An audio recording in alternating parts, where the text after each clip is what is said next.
This is your urgent call to action. We are all called to lead in a world in chaos, crisis, and turmoil. Join a pivotal global movement for change to transform the leadership crisis worldwide. Will you play it safe, or will you wake up, step up, and speak out? Like Nelson Mandela did for South Africa and the world, we need a radical new way to think, act, and lead, leading boldly into the future. Join host Anne Pratt, a Harvard Fellow and multi-awarded businesswoman, and unlock the best version of yourself to revolutionize leadership with what the world needs now.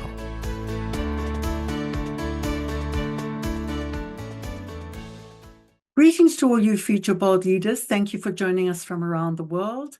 My name is Anne Pratt. I'm formerly from South Africa, and I relocated abroad to attend a Harvard Advanced Leadership Initiative Fellowship in beautiful Boston in the United States of America.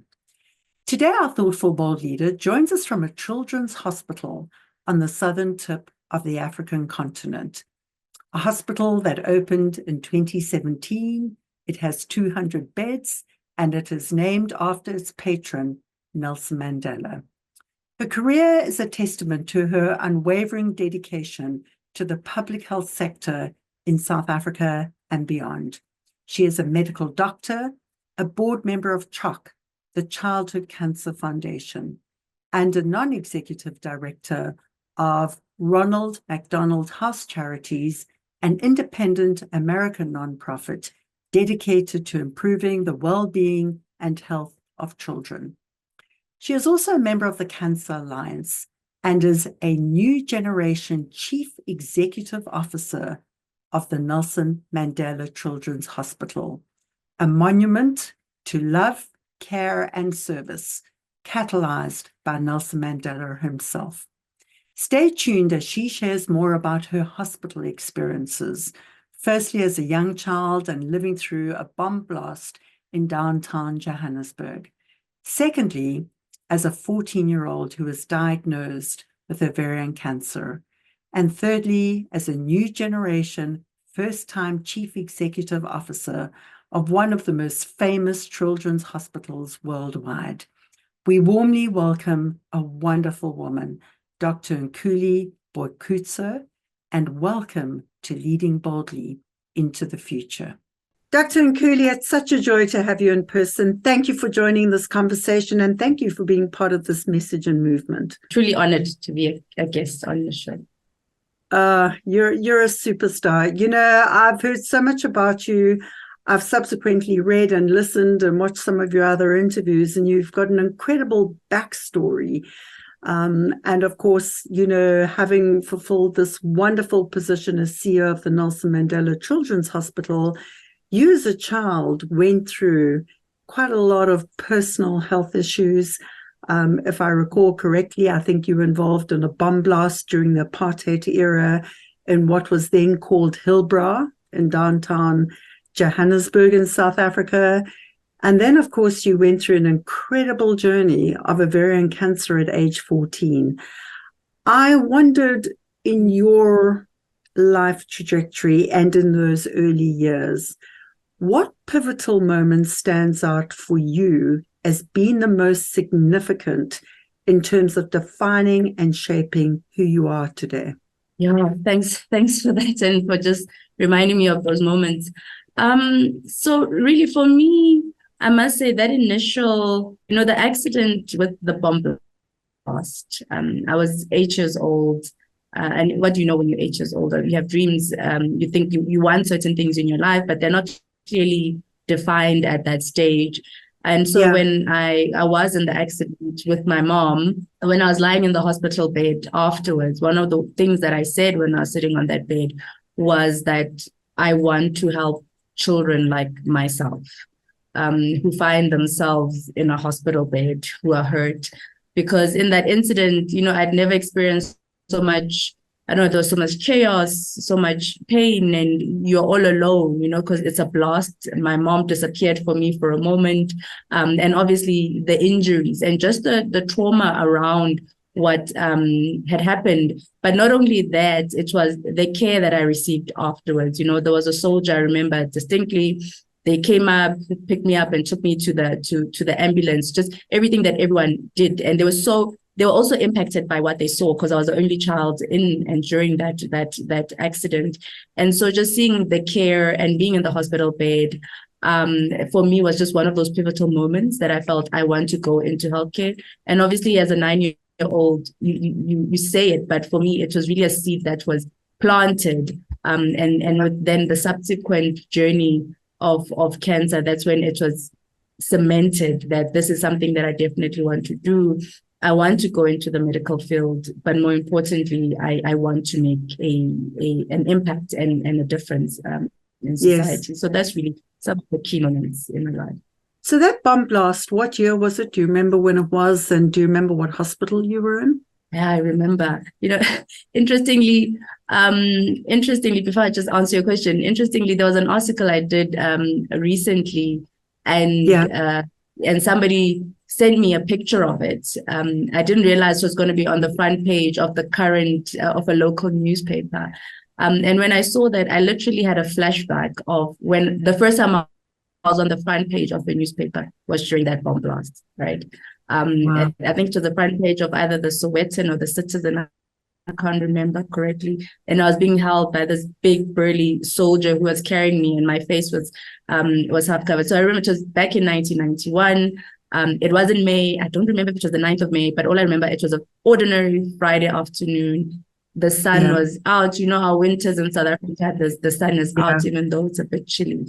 So it was in 1991 that happened. Wow. And it was in Johannesburg, in downtown. Johannesburg. And the soldier, was he part of the apartheid government? I would assume so. It was a big Afrikaner guy. And I think for the people who were there, the trauma for them was to see a child getting caught up in whatever that was happening. Because the blast, and I remember they said it was a limpet mine or something like that, and they were targeting a restaurant that was just above the restroom where I had wanted to go to with my mom. So there was a restaurant. It was at the old Tony Factors Mall. And so they're trying to target that restaurant. So a lot of patrons there, apparently, but it was sort of contained within the restrooms at that mall. Yeah. And how did you feel at the time? It was very strange. I remember as we even walked down the stairs, because I'd come from an optometrist, and all I needed was the bathroom, and the optometrist unfortunately didn't have a bathroom. So that's when I got my first pair of glasses. And we went, and we walked downstairs, and as we're walking downstairs, then suddenly there's an explosion, and there's glass falling. And I wasn't sure in my mind, am I now swimming in the ocean? Am I in the ocean? Where am I? Because I couldn't see properly in that moment. And I lost sight of where my mom was. And I started screaming for her, and I found her. And what I distinctly remember, apart from the glass, because there was a window, the stores, because they have glass at the front. And so that glass fell on me. And the one thing I remember distinctly, I don't know whether it was a chemical that was emitted after the blast, my face was just burning. It was an unbearable tingling sensation on my face. And the hairdresser, which was nearby, they offered us towels, but it just did not go away. And I'm not sure what was in that bomb blast. So that's the one memory I remember. They giving us water because they took us outside to the pavement just to try and cool down our faces, and so I just didn't know what was happening. It was one of those out of body strange experiences as a child, and in fact I think I never really registered it for the longest time. After I had left the hospital, I had gone home and grew up, and I only really went back to that moment, I think in 2018, when somebody asked me about it. I just tried to sort of bury it as a memory, because of just how traumatic it was, and the burns, and your eyelashes fall off, your hair is falling off from the singe, because it was singed. The face was singed. Yeah. Yeah. And I couldn't look at my mom, I think the first 2 days, because her face was badly burned. I was so scared of looking at her face. And I mean, I was living with her. Yes. And I was just terrified. And I'm at 9 years old. She looked like a monster. And I didn't realize at the time that I was similarly hurt because I never looked in the mirror until a few days later. Yeah. And which hospital were you in Nkuli? We were at the Old Tilbrook Hospital because I think that's the area where they still had a casualty at the time, a very good trauma unit, very clean. All I remember, the hospital was very bright and white, bright colors, bright. And so I was in the casualty. I didn't stay overnight. I was kept in the casualty for a while, and then later on, late in the evening, I was sent to recuperate. What was the light bulb moment when you realized that this would become part of your future journey in taking care of children who have been, through traumatic experiences and needed healthcare? When did that light bulb moment happen for you?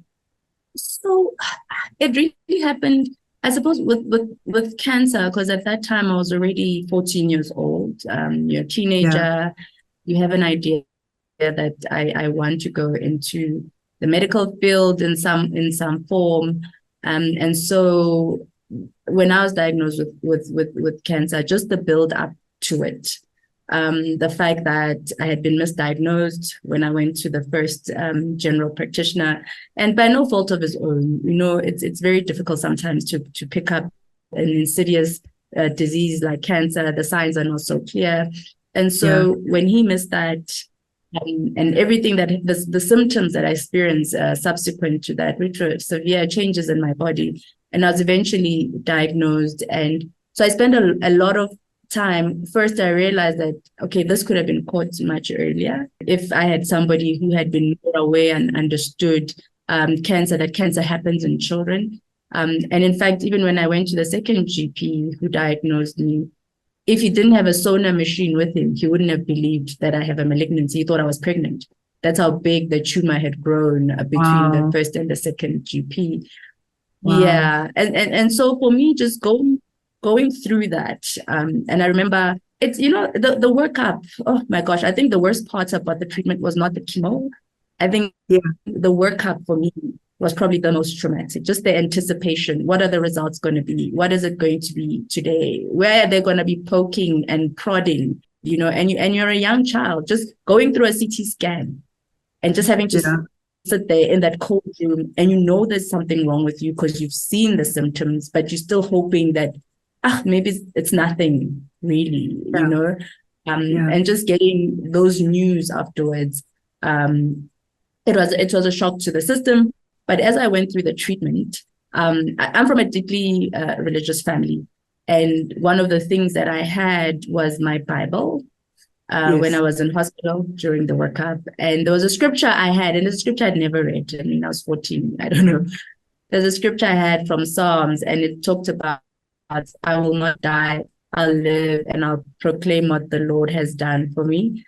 And so that was sort of my purpose, my mission in that scripture, to say, I will go through this situation and I will tell everybody what God has done for me, and I will help other people go through this in whichever form. So that was really the light bulb moment in that 1.5 years of diagnosis, workup, treatment, surgery. That's the one moment really where I thought, this is where I want to go.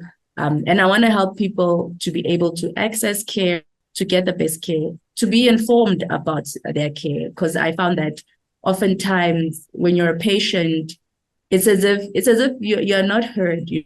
People sort of are speaking over you. Yeah. And so that is really, that was the moment. Well, you're very much alive and you're doing a fantastic job. And, what's remarkable, Nkuli, is that you've come from being this child patient into this healer for one of the most prestigious hospitals in the Southern African area, the Nelson Mandela Children's Hospital. What did it mean to you to be given the top job? I know you were clinical director For a while, you were acting chief executive officer, and then you were appointed into the top job. What did that moment mean to you? And following on from that, what is your biggest purpose for this hospital together with your team of people around you? Yeah. So for me, when I was in 5th year medical school, I suppose at that point it was for us to decide which direction are you going beyond graduation. And I actually wrote, I still have that piece of paper, which was written back in 2004. And I wrote my 15-year plan in terms of where do I want to be in 15 years' time. Yeah. And so I wrote, okay, the first few years I'll be a GP, I'll do pediatric surgery, and then I want to open a not-profit children's hospital in Johannesburg. That's what I wanted to do because I knew about the Red Cross. I'd heard about the Red Cross, and I just felt because of my passion for children and my experiences, there needs to be a unique place for sick children to go. And so it was always sort of a dream of mine. I didn't know how it was going to happen, who was going to pay for it, but I'd always wanted to do that.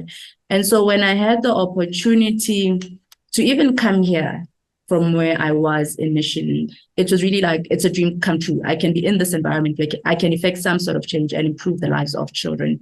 And so when I was given the opportunity to lead the organization, it was scary. I must admit, it was scary. Yeah. But at the time, and the hospital was in a bit of a crisis at the time. It was a very difficult time because we're an NGO and funding, and so it was scary really for those reasons. But I took it on because I honestly felt I have a passion for this place. Yes. A passion that I brought from my childhood, and I know what it means to a cancer patient, a patient who doesn't necessarily have medical aid or access to other services, what difference it would make. So I took it on really because I thought I want to make a difference to that child who is like Nkuli, that child who's coming from wherever. And that's why I want to do it.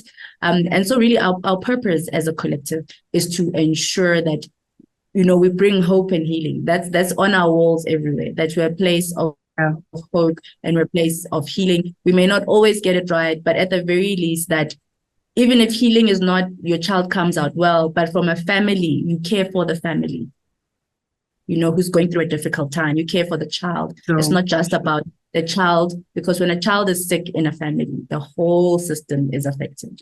Everybody's affected. The siblings are impacted when you have a child. So really our purpose is to bring that hope and healing and to care and make sure we provide specialist healthcare services to children. And that's really our purpose as an organization. Yeah, and you have a broad range of services that you offer. I mean, it's quite remarkable in terms of, renal, cardio, anesthetics. I think you have 25 beds in ICU. Is that yeah, we do. Yeah, it's remarkable.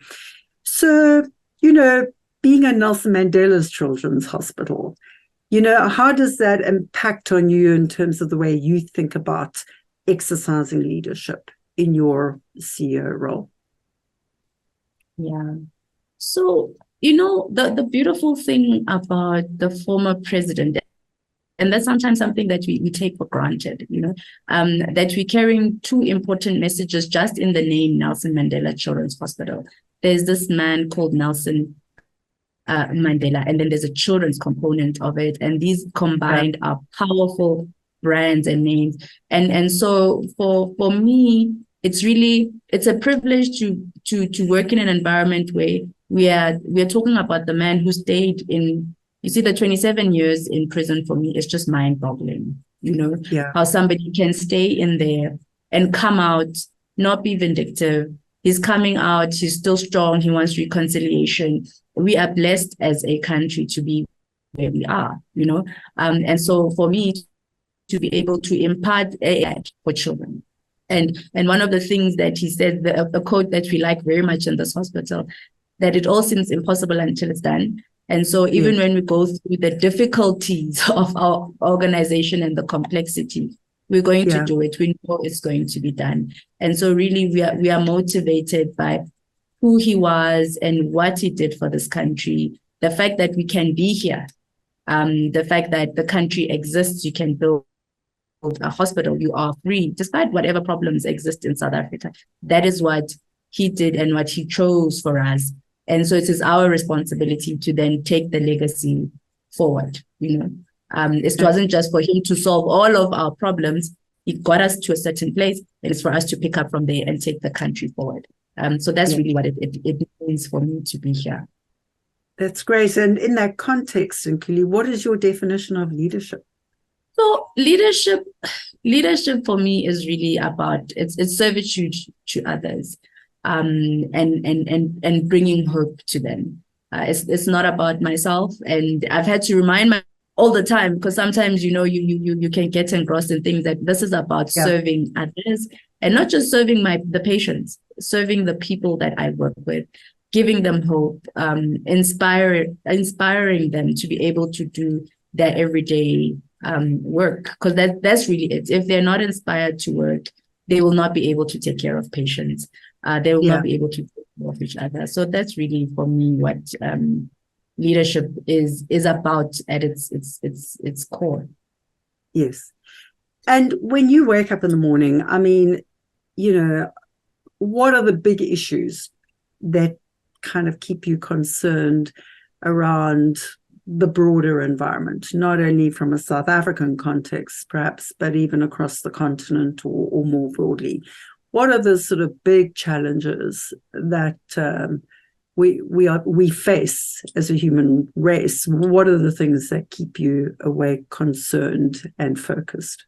I think, the biggest things for me are really about having leadership. And I know we always look to political leadership, and it's not always the politicians that would lead us. We need to lead in every part of society. But we're living in, I'll talk about maybe South Africa for now, just to give a South African context. We're living in a generation where a lot of our young people in this country have nothing to do. We have not equipped them to be able to take this country forward, and they're lying hopeless. There's a lot of hopelessness. There are pockets of excellence, yes, in South Africa and even globally, but the loud voices of hopelessness, of difficulty, of hunger, of conflict and wars are the things that worry us all the time. In South Africa specifically, when you look at the country and everything that's going on here, high unemployment. We have unemployment rate, I think, over 70% youth unemployment. These are young people. And then we sit and complain about crime. But these things beget each other. If young people are sitting in the townships not having anything to do, how are they going to feed themselves? How do they have purpose? How do they, And you hear the drug abuse that then comes with it, and everything else that revolves around poverty and the multidimensional poverty that we're seeing in this country. So those are the things really that worry me, that I'm in the health space. I can do something in health, but health issues are impacted by broader social issues. If a mom is not educated, it will impact the health outcomes of herself and her family. If they're not employed, what do they eat? The malnutrition. I mean, we have huge malnutrition issues.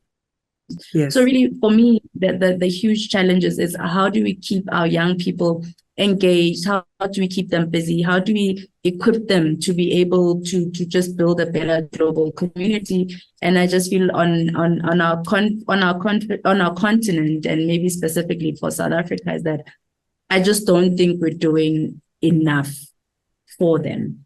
They matter, even in putting them in positions of leadership. And that's why I'm so grateful that I have a board that trusted a young person to be able to lead the organization.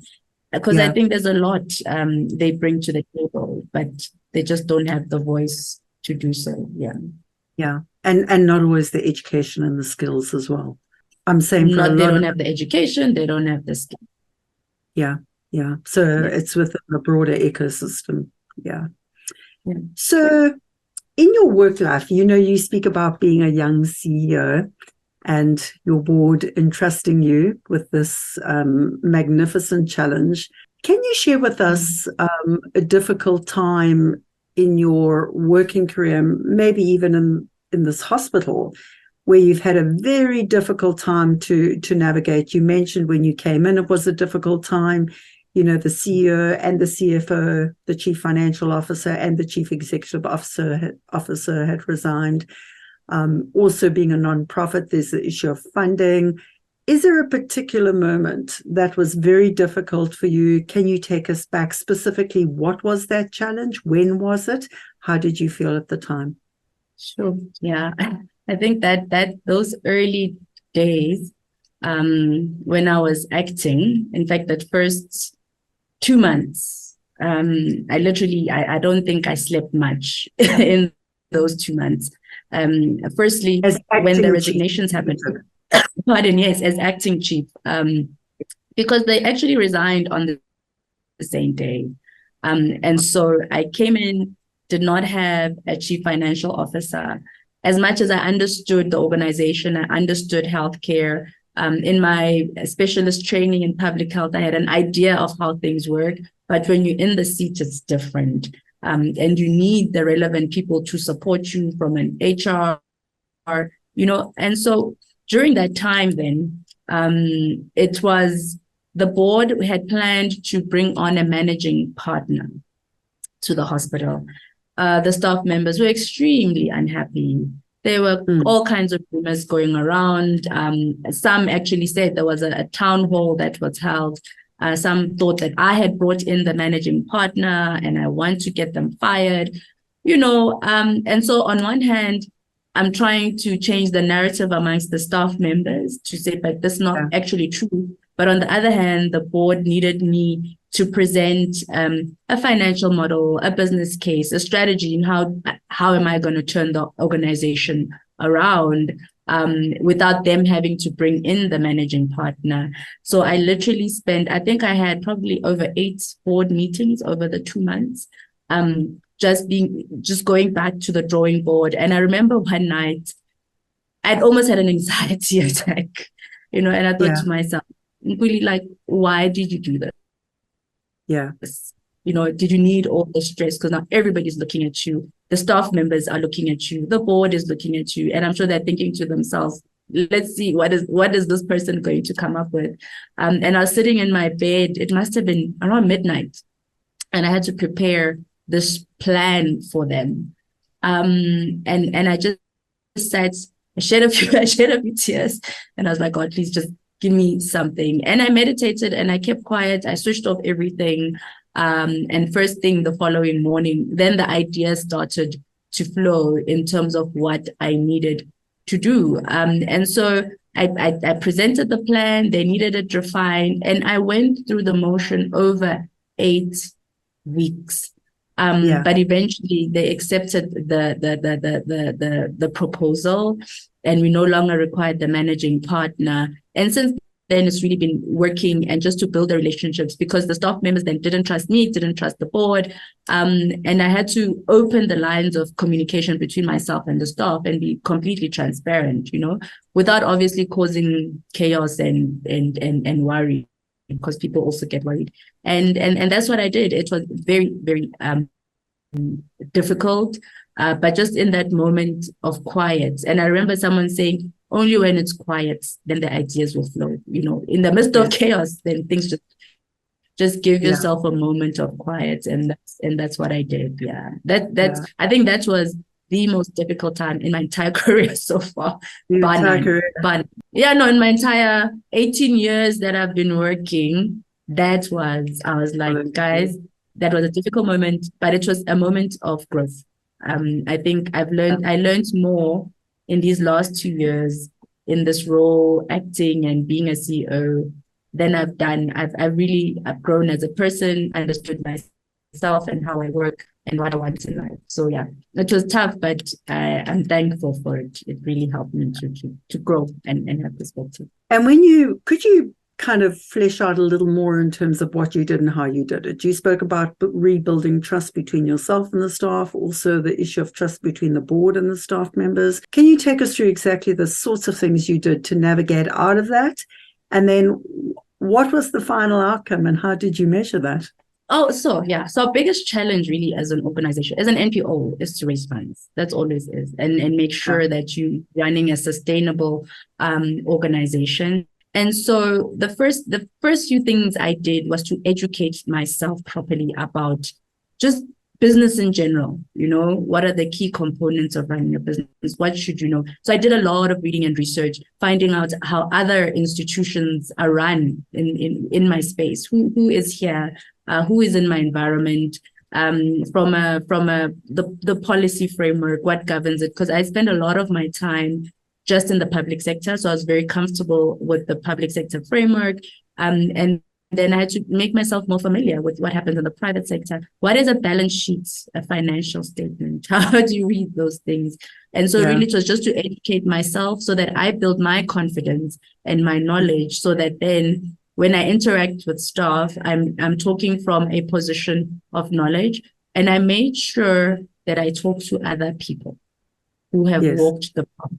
I had coaches, other CEOs of hospitals and talk to other CEOs of other hospitals, talk to people who are generally in business and how does it work. And so, and I have coaches as we speak. I think that's important, coaches and mentors for different parts, my personal life, work life, business, and so just surrounding myself with the correct support structure, even within my team, that's what helped. And I was very open with my team, especially the core team, the executive. We had previously worked together, and just to make them understand that it's a transition for all of us, because we were colleagues at some point. Now they have to report for me. The relationship has changed. But just to have those conversations open. And I started also by having town halls with all the staff. So everybody from executive, everybody was part of those discussions, just to say, this is where we want to take the hospital. So if you see us doing something, understand this is where we want to go. And so there was one vision that we cast, and everybody knew it. They may not have been happy about it, but they knew it. And what we managed to achieve was that we managed to raise the funds. So the first year we closed, we broke even. I was very excited.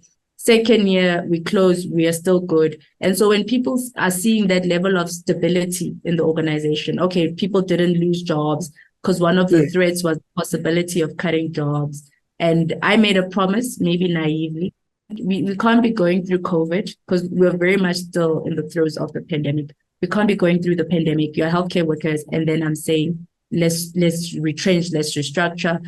What can we do? And thankfully, and I made promises that I knew I could keep. And if things were difficult, I was very open and transparent. So that's one thing.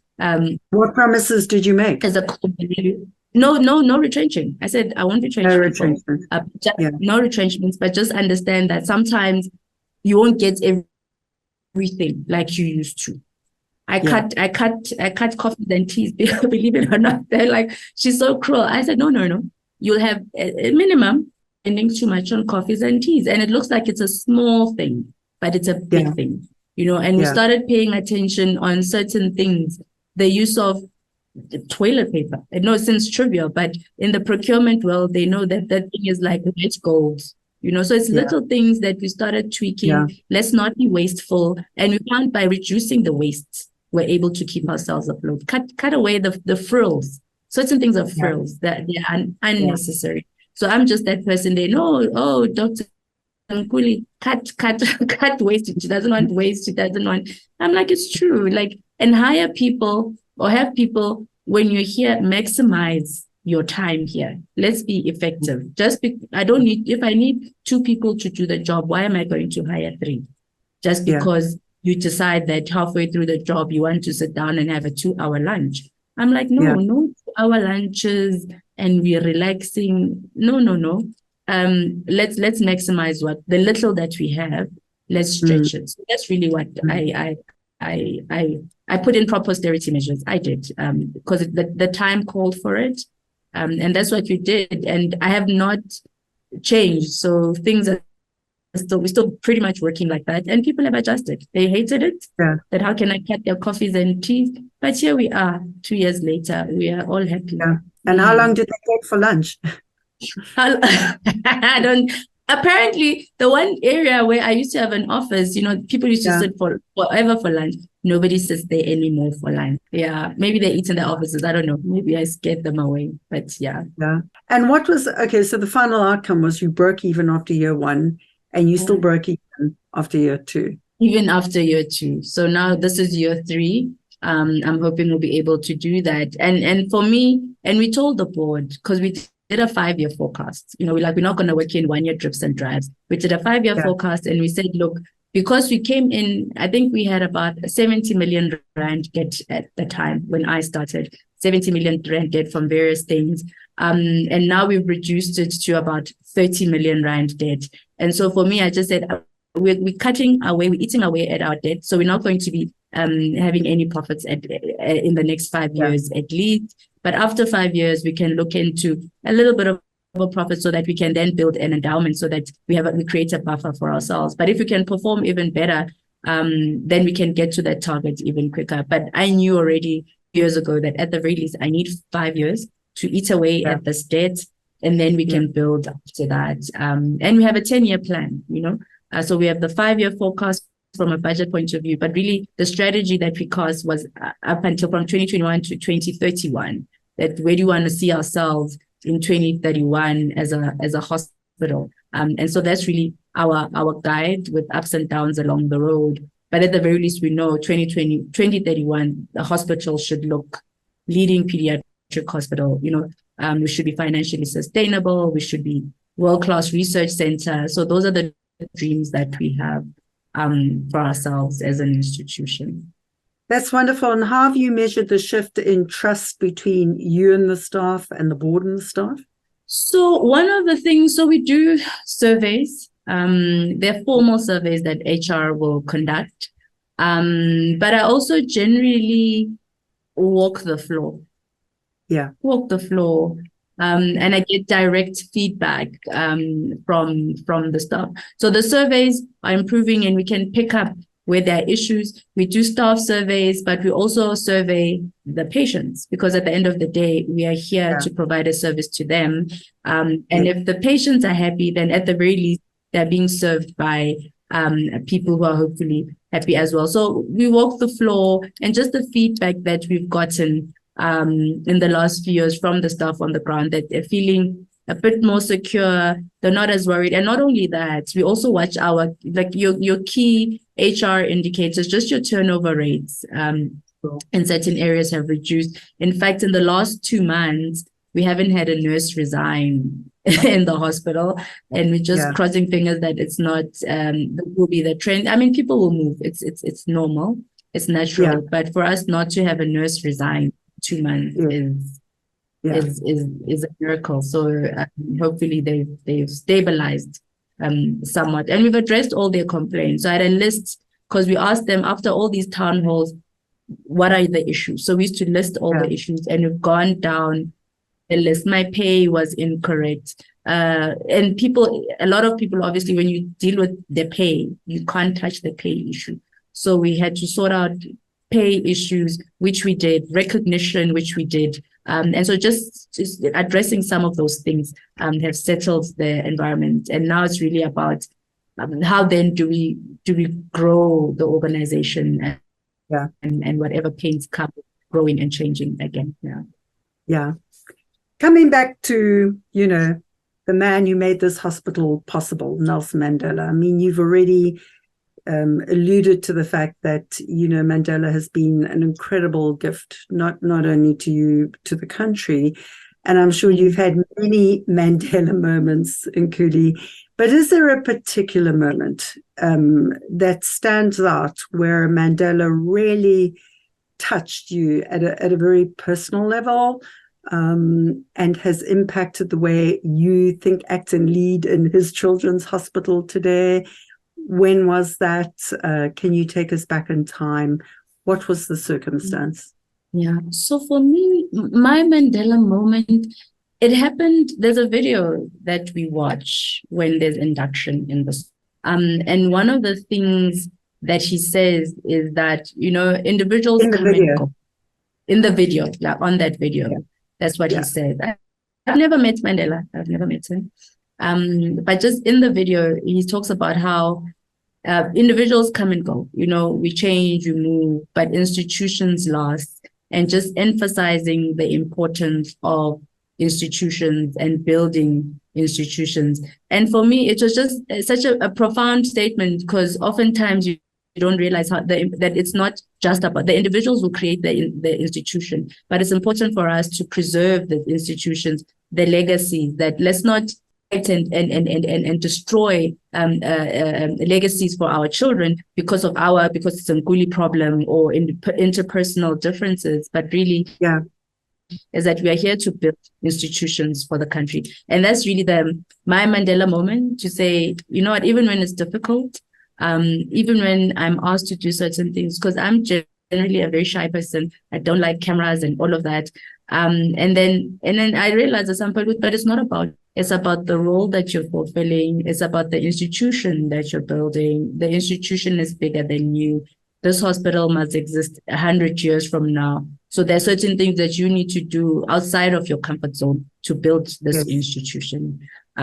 So for me, really, that was my moment. And I suppose that's why he was able to come out and forgive. It was about the country, and that's what he did it for, not just it wasn't about himself, but for the rest of us.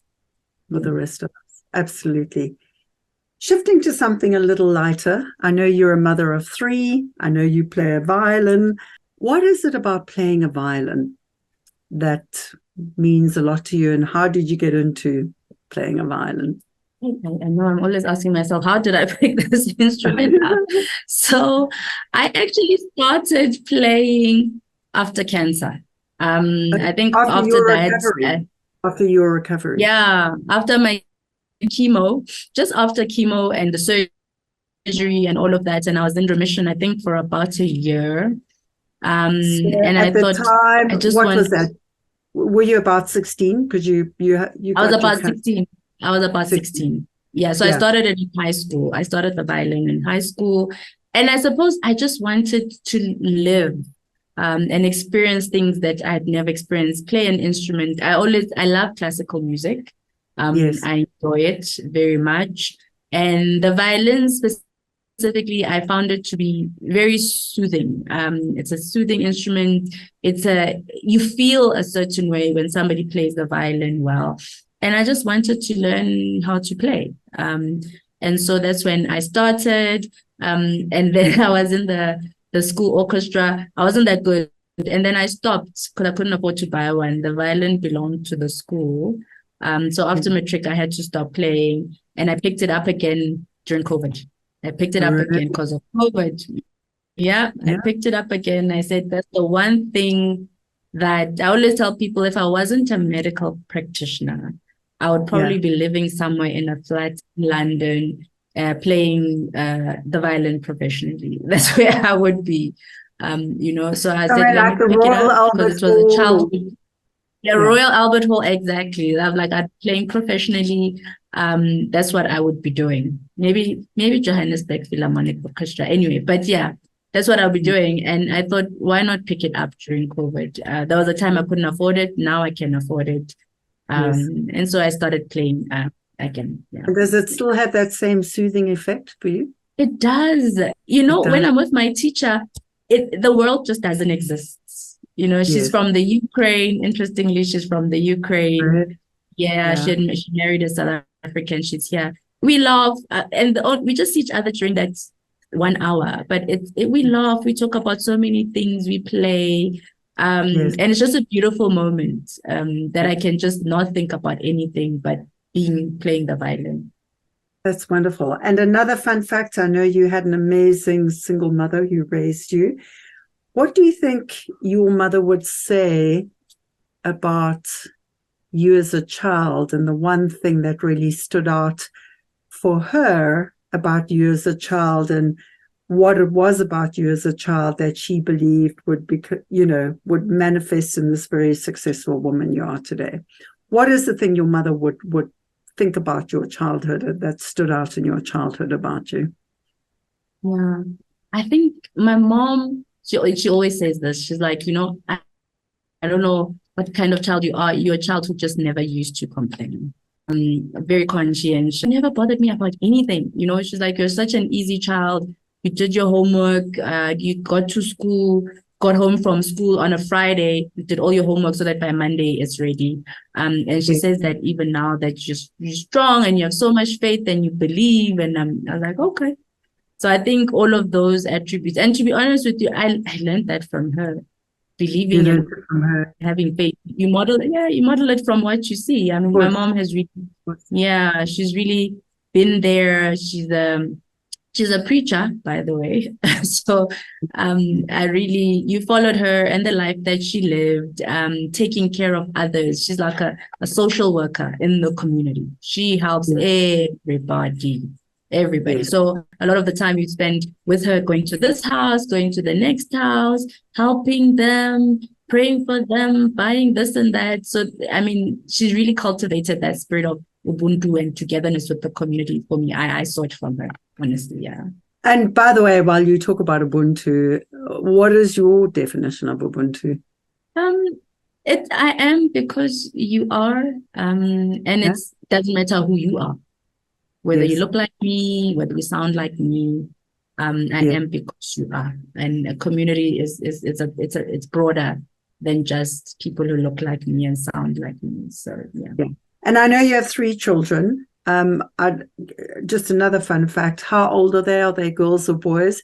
And what do you think would be the one thing that your children would say they wish they had more of with you? So I have a 15-year-old, so she's my stepdaughter. She's 15. I have a 12-year-old and a 9-year-old. So the first 2 are girls, and then the last one is the boy.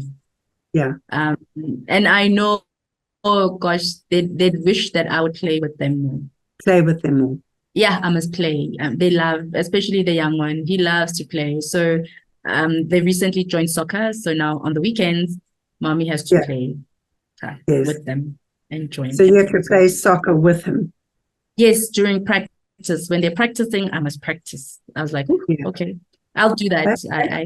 I'll make time for that. Yeah. Keeps you fit. Yeah. So in our kind of final moments together, what do you think is important about the future of leadership? And to what extent does boldness and fortified moral courage play a role in terms of what we need to do in exercising leadership in the future? You know, we definitely need more bold leaders to stand up for what is right. You know, it's easy to go with the flow and the popular opinion, but to stand up for what is right is becoming increasingly difficult for various reasons. And I mean, we see people get killed. There's a story in South Africa that happened. Actually, somebody who was in the Department of Health, who unfortunately was assassinated because she was a whistleblower. You know, and so it's important to have courageous. And when you see people like her, it's important for us to stand up for what is right and to have integrity. You know, it's never going to be easy. That people like Mr. Nelson, former President Nelson Mandela, they had to be brave to stand up against an unjust system. Because if all of us were to just sit back, then nothing will ever change. That is wrong. And unfortunately, these days we just so focused on comfort and beautiful things, but we need to be. Only courage will change things. The world will not change if you are timid and you are quiet. But obviously that always comes at a price. We've seen that he paid a huge. So being courageous and bold, and we mustn't be naive, it does come at a great personal cost. And so it's important that we are, but also understand that yes, sacrifices will have to be made. Like former President Mandela did make a sacrifice, 27 years of his life behind bars was a huge personal sacrifice for himself and his family. But we need that conviction to be able to change society. And there won't be many people like that, but we need a few of us who are able to be courageous, if you're not afraid, just to stand up for what is right. That's how we'll take the organization forward. And I think that's what a lot of people are complaining about, just the lack of integrity that we're seeing in some of the leadership that we have. not just South Africa, I think globally. Yeah. Absolutely. If Madiba, as we love to call him, were alive today, what do you think he would say to the older generation? And what do you think he would say to the younger generation?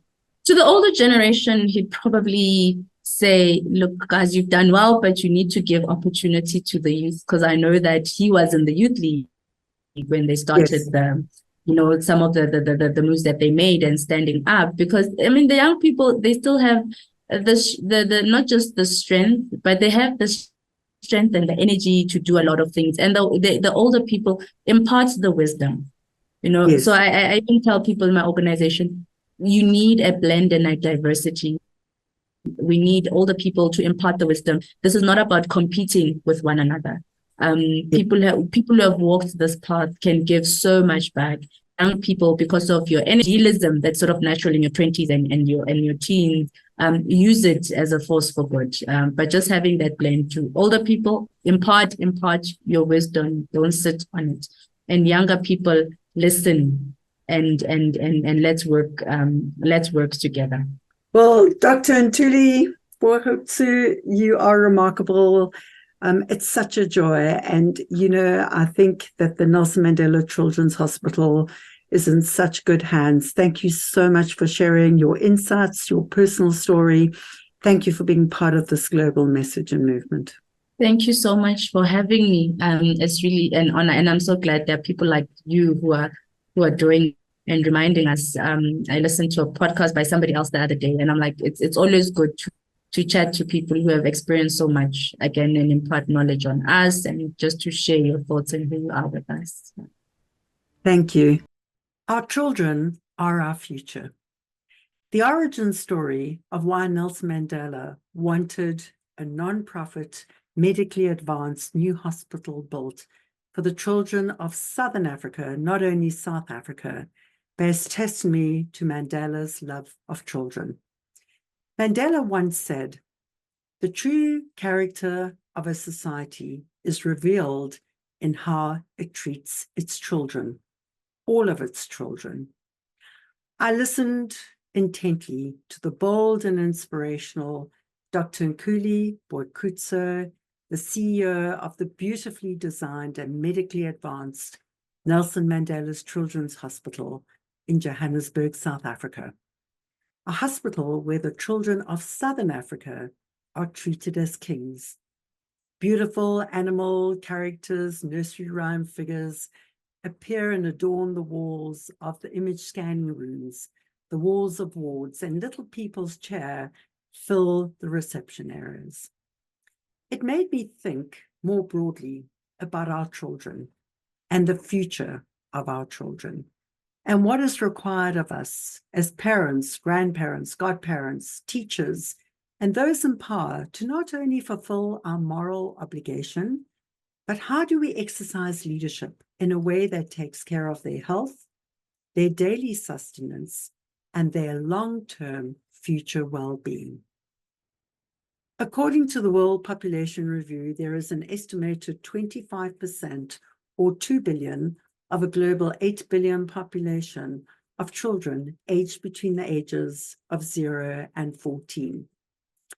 And while there is deep concern around the social neglect of so many children, which is a big world issue, at a family level, we are left pondering, why is it so hard for so many good, loving, and intelligent parents to collect and connect the dots around issues like the climate crisis and how that directly impacts on the long-term future and well-being of their children and grandchildren?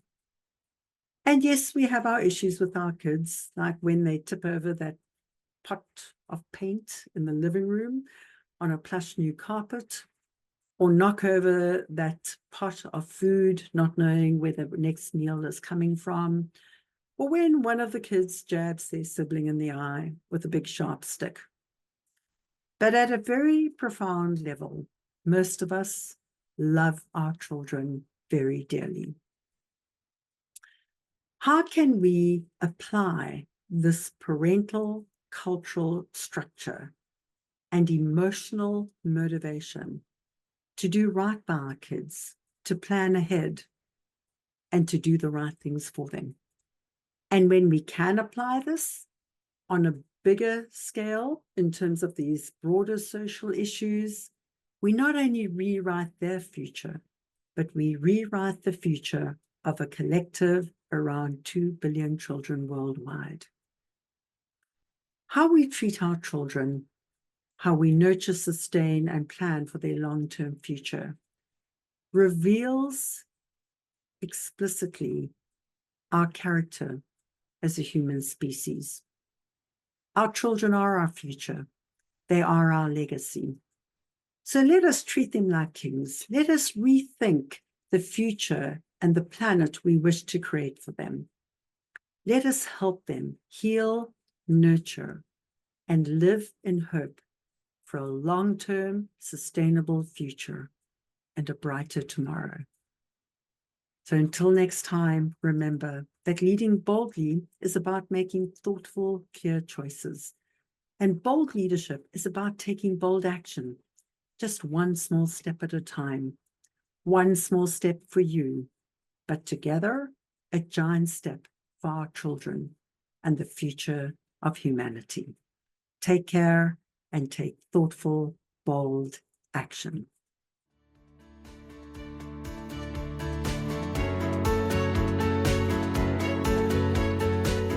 Thank you for listening to this episode of Leading Boldly into the Future.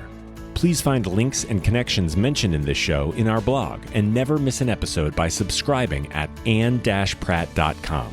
That's ANNE-PRATT.com. May these insights from inspiring industry leaders, remarkable disruptors, and courageous champions of change bring forth a brand new you, emboldened, empowered, and ready to inspire hope. Come back soon, share with your friends, sign up on anne-pratt.com and join our movement for change. Why? Because the world needs you to lead boldly too.